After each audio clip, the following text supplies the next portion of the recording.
Reanimasiya bo'limida ishlaydigan shifokorlarimizga juda ham qiyin. Sababi ayrim holatlar bo'ladiki, juda ham og'ir ahvolda bemorlarni olib kelishadi.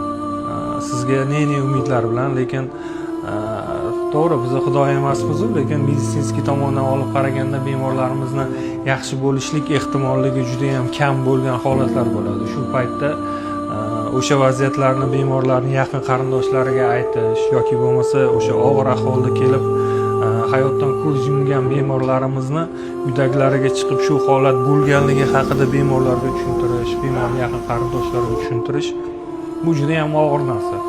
Har bitta reanimatologning o'z qabristoni bor, lekin maksimal darajada o'sha qabristonni to'ldirmaslikka harakat qilish kerak. Hamma narsa abadiy emas. Har bir bemorimiz, har bir inson o'zini vaqt soati kelsa o'sha holat yuz beradi. Lekin